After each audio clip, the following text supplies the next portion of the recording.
Hi, this is Kai from Kikai Craft, and today we are going to have a little bit of a lesson. So it's not an unboxing and it's not an ink swatching video. It's like a bit of like a one-on-one sort of chat. So I decided to bring out a few of my fountain pens and walk you through a few filling mechanisms that might have gotten a few of you stumped. So if you're just starting off this journey and you happen across my video, hi, this is Kai from Kikai Craft, and I have been collecting fountain pens for the better part of 2 years now, maybe almost 3 right now. And in my enthusiasm to enjoy fountain pens, I have been in your shoes and decided I want to try different filling mechanisms to sort of figure out what I really want.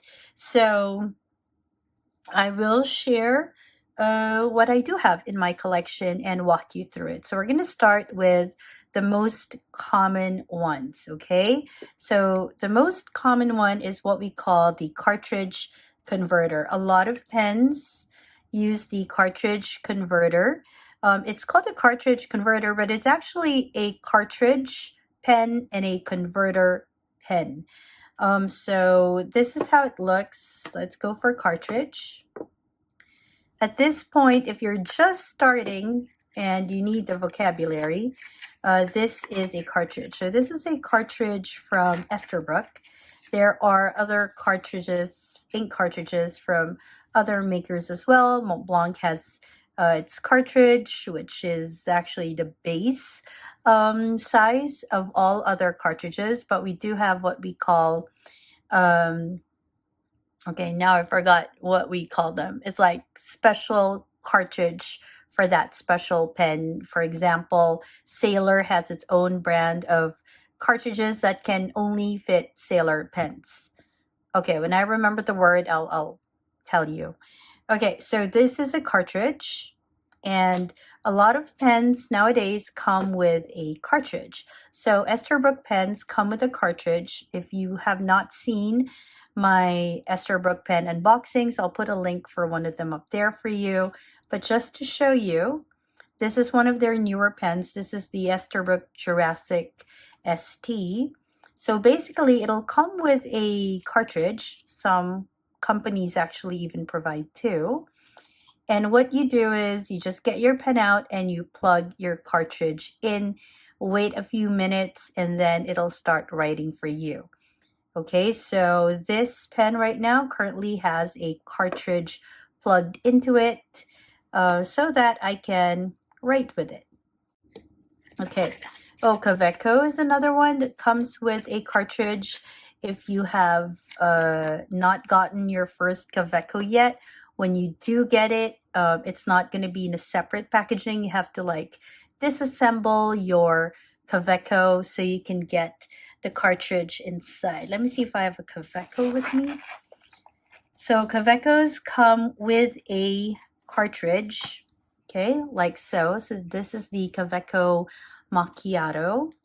So all you have to do is disassemble your pen, and right there you'll find a cartridge, and for it to write you just have to plug it, push it, and wait a few minutes for the ink to run into the feed, right? And then you can start writing with it, okay?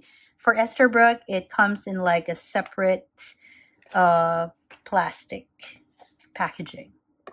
Okay, so this is the cartridge.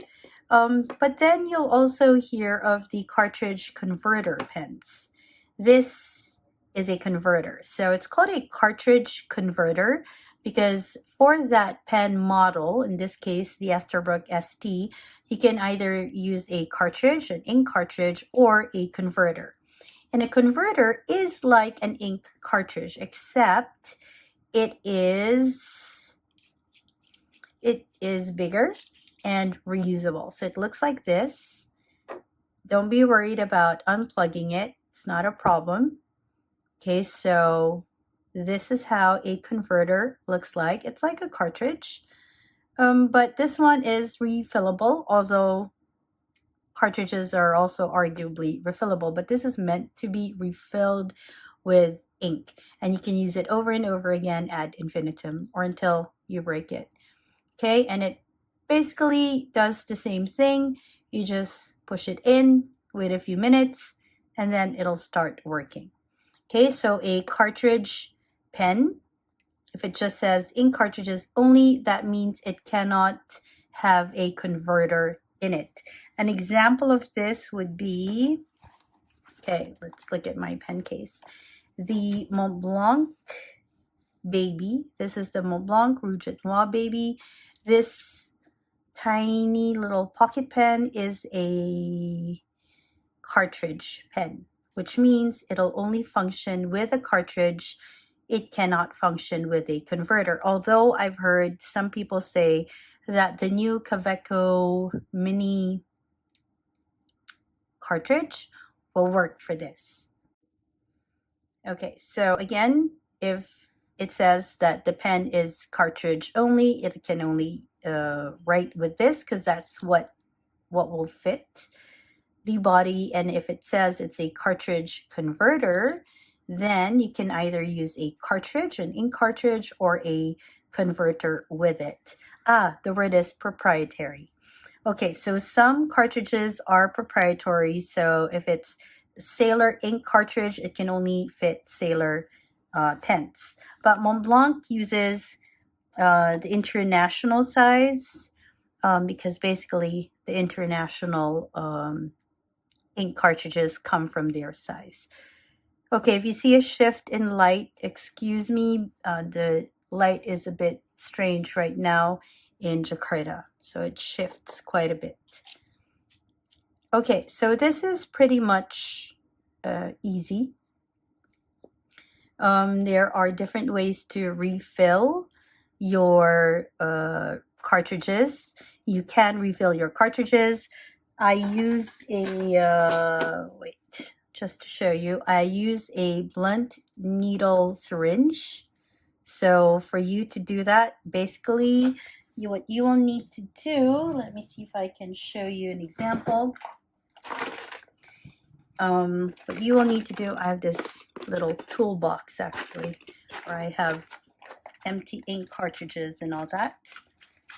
Okay, let me see.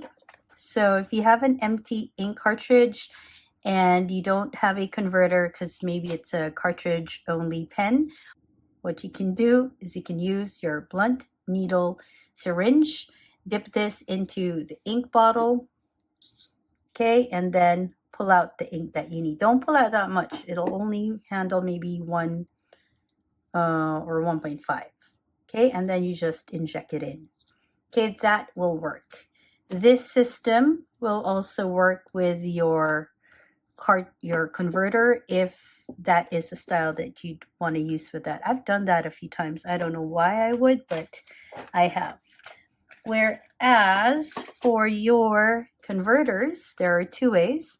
One is to use the converter, dip it directly into the ink and ink bottle and pull the ink in.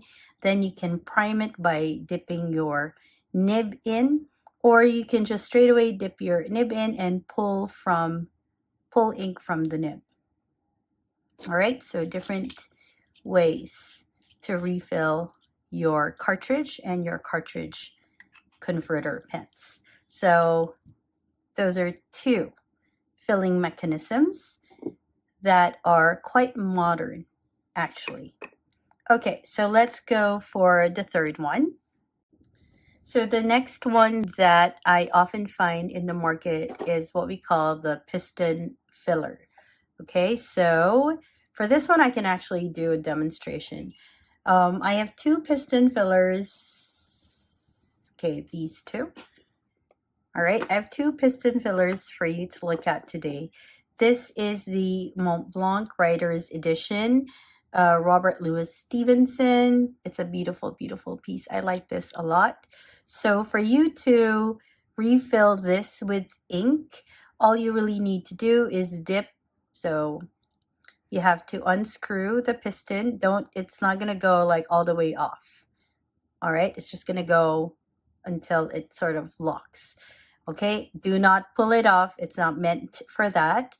And you have to dip this and simply pull the ink in by screwing it back through. Okay, this is a modern version of it. I think this was released, what, 2023? Yeah, 2023, I think, yeah. And this one is an older version of the same system. This is your Pelican 140. This is one of my favorite sort of flex nibs. Now, this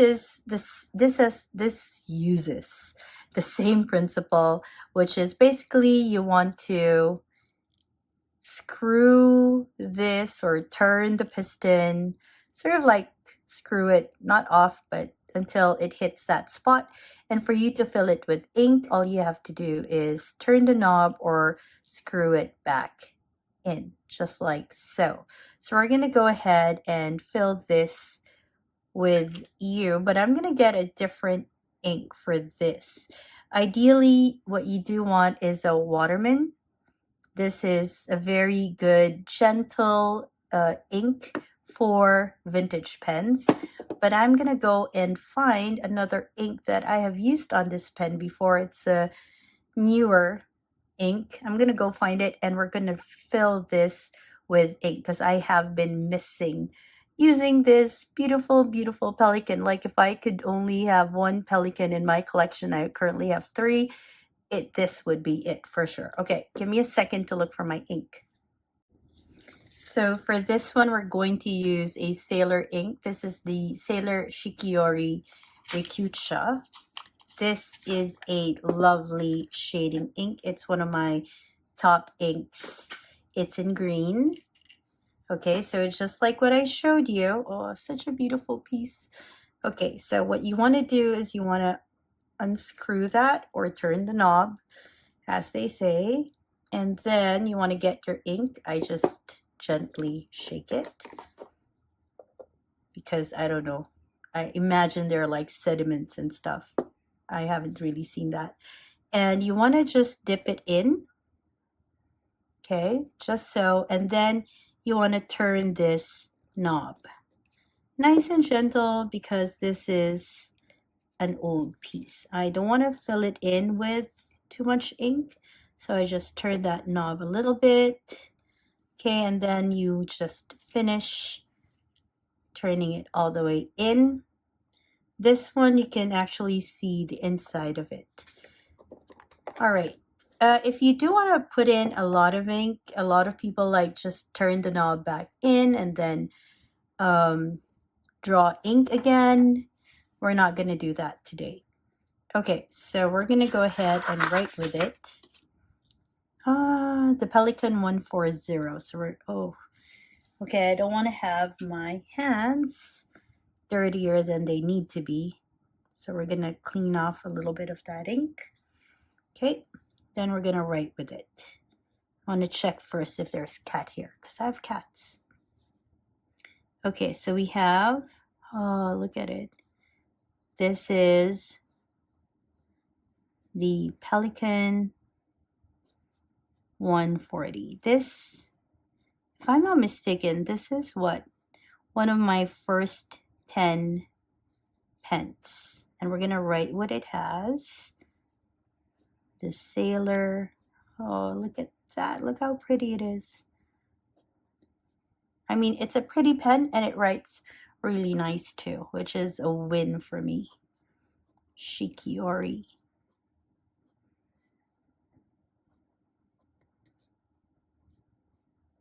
Okay, if you have a vintage pen, try not to put in just any ink into it because it does come with a sack, and the sack, which we will talk a bit more in a bit, is a bit sensitive. So it can burst, it can crack, many things can happen to it. So you need to be extra careful with that. So this is how this one writes, without pressure and with pressure and without pressure and with pressure.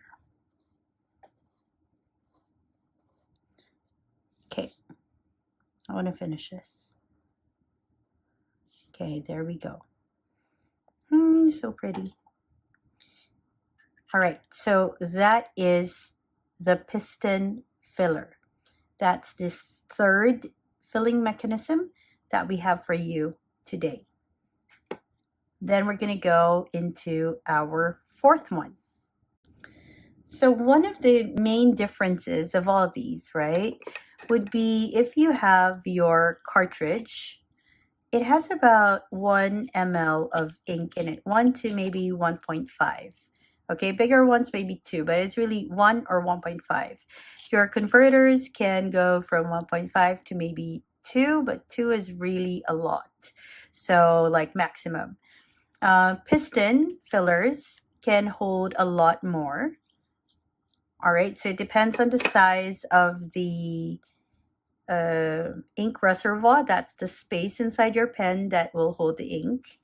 But for some people who like using the same pen over and over again, or they like carrying the same pen all through, they do want a lot of ink in, which is why a lot of them have piston fillers. Now, if you are not that much into, say, the formal aesthetic, which a lot of piston fillers have, and you're okay to go just a little funky, you can go and have what's called the eyedropper.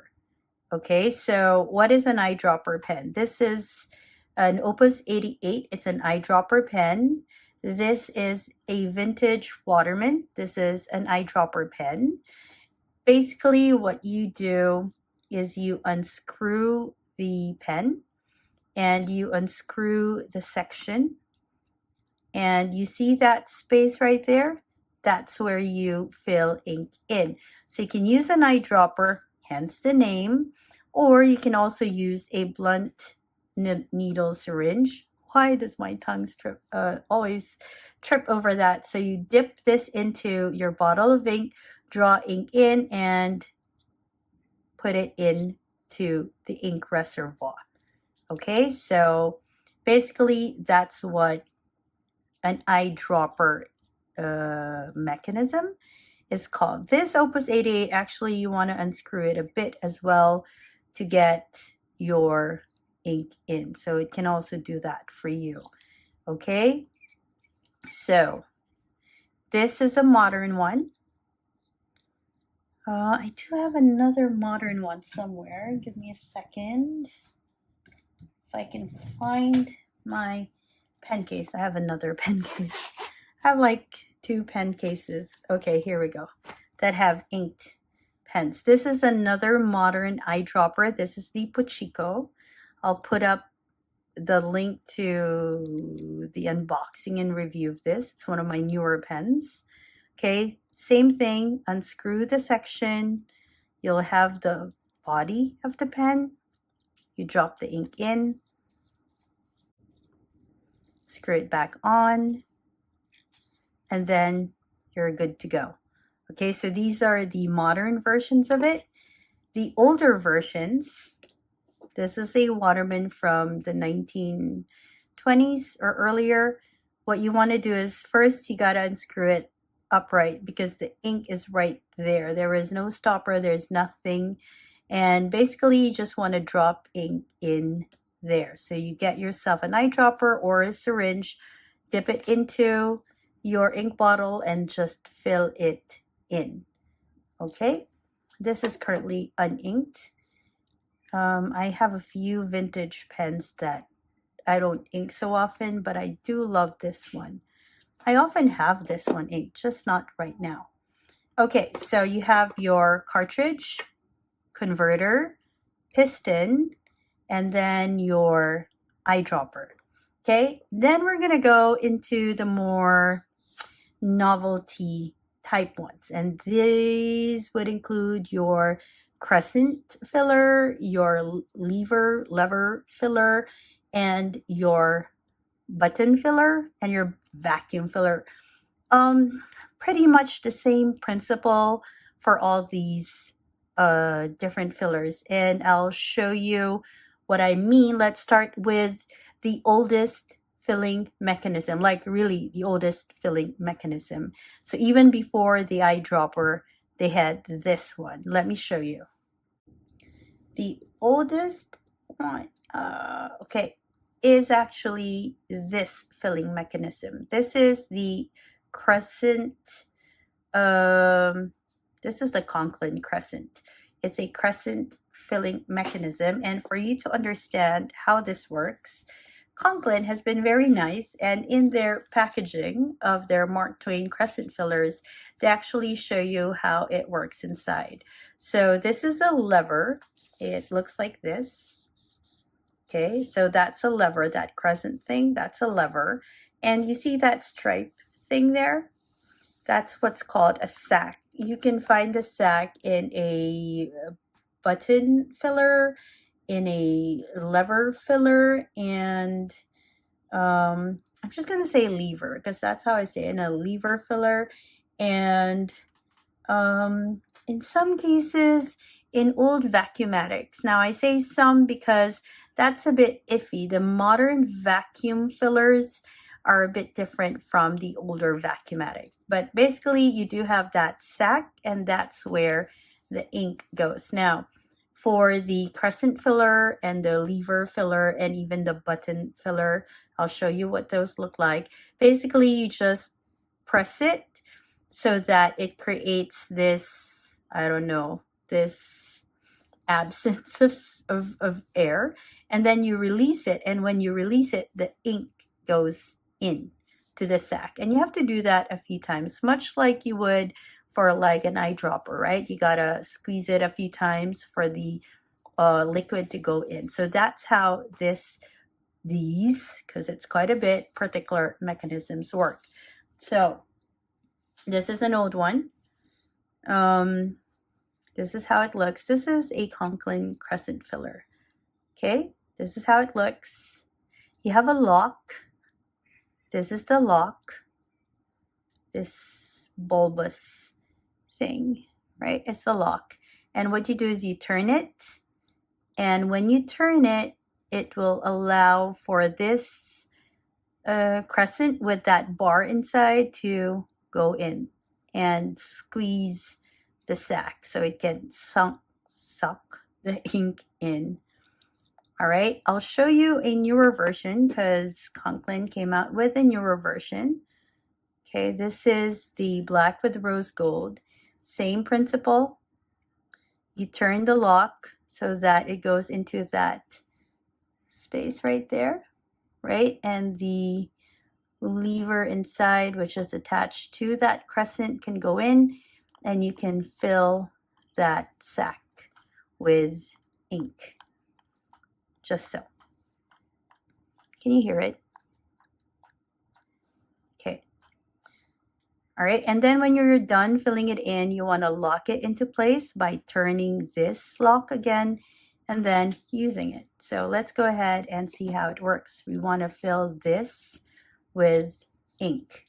I rarely fill this one with ink because it's so hard to wash it. When you do clean it up, you got to put it into water and just like continuously pump the water in and out and in and out until it is relatively clean. So I try to use the same ink for this, and that ink is the Waterman because this one is very gentle on vintage pens. Okay, so again, you want to press it in, put it in, and give it a little time to go in. Press, you see the bubbles there, and then release. And again, give it some time to go in. Okay, you're supposed to leave it in there for some time, but I don't really want to fill this up with too much ink because I do have a few inked pens now, and it's pretty much ready to go writing. Okay, so let's move these a bit, and let me show you, oh my gosh, how it writes. The life of a fountain pen user, always inky fingers. All right, let's go ahead and write with it. This one is sort of a bouncy nib. Okay, so I love this vibrant blue. Look at it. This is the Conklin Crescent. I'm just going to put, so lovely. G here, so we know it's the gold one, not the black one. And we are using, do you see that? So pretty. The Waterman. This is the Waterman Inspired Blue.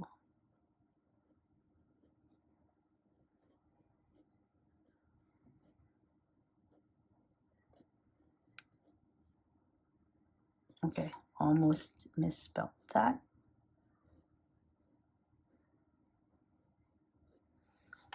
All right, no pressure and with pressure. Oh, look at that.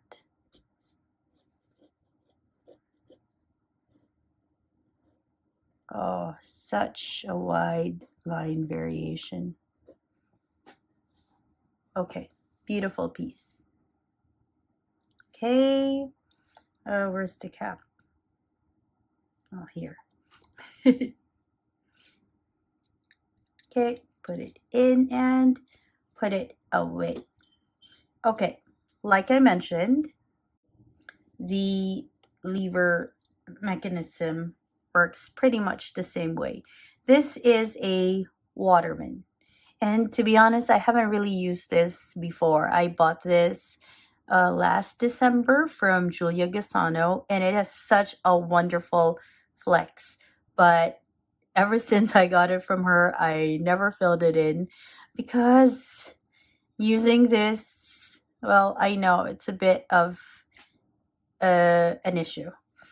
Only because it takes a lot of time to clean it after. So when you have your lever mechanism, again, this is what you need to pull up, all right, to sort of deflate the sac inside and then release, and it'll suck the ink in.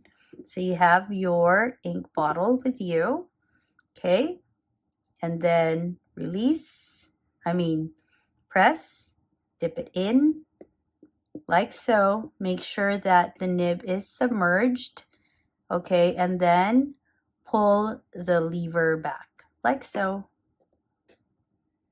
and leave it there for a little while, okay, to suck the ink in. And then take it out and clean it up a little. Where is my tissue? Okay, clean up the side a little just so you don't have ink like I do. And then we'll write with it. All right, so this is a Waterman. Look at how wide this goes.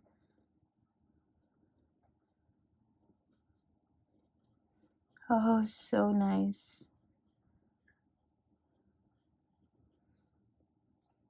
Okay, and it also has Waterman ink in Inspired Blue. It's much thicker, as you can see already. Oh, it's so pretty. Okay, the syringe is in the way.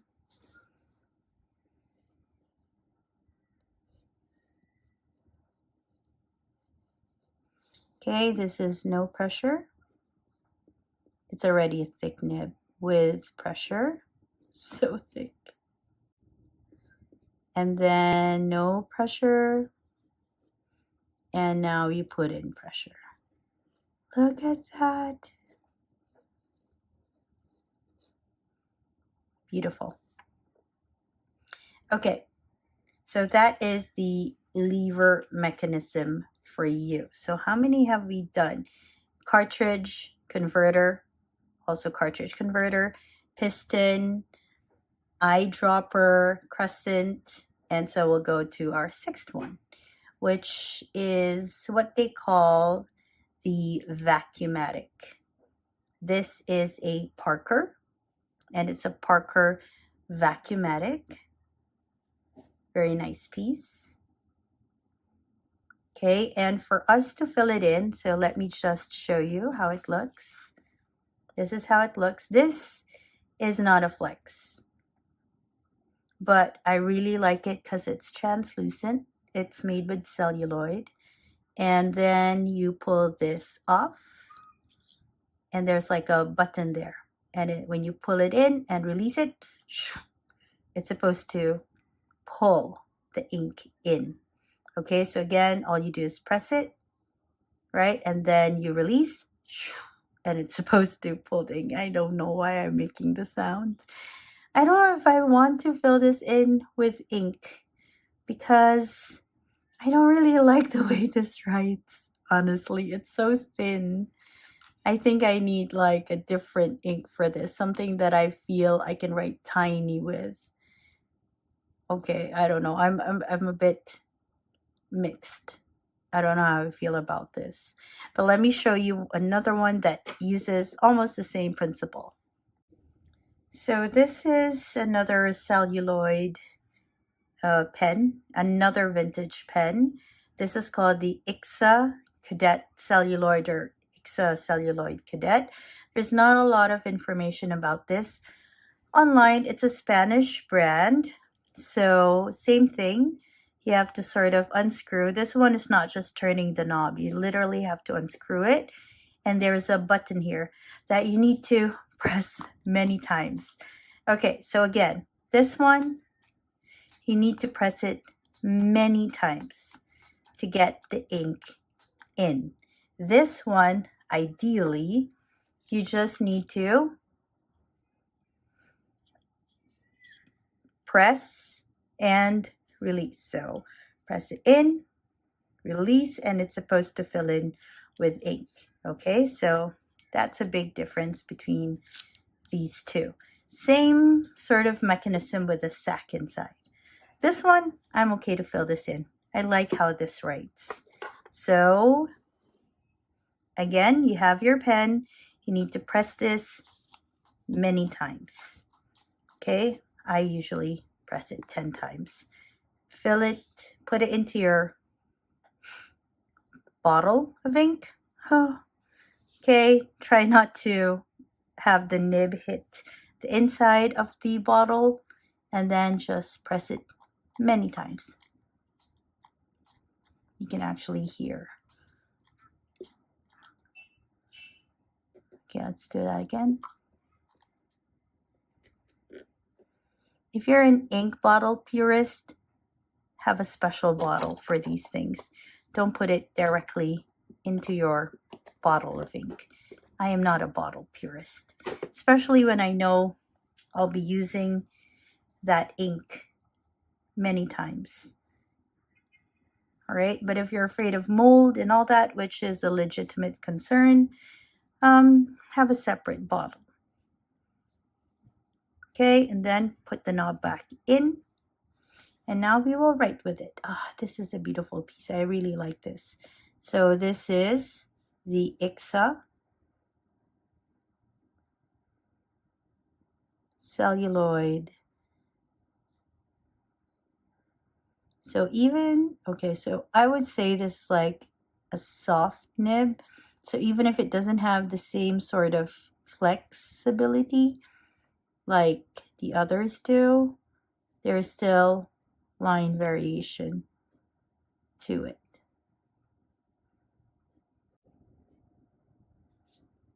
Look at that. Waterman inspired blue. It has quite a soft nib. There. And then no pressure. And then with pressure. No pressure. With pressure. Nice. All right, so that is the 7th, is it? 7th filling mechanism.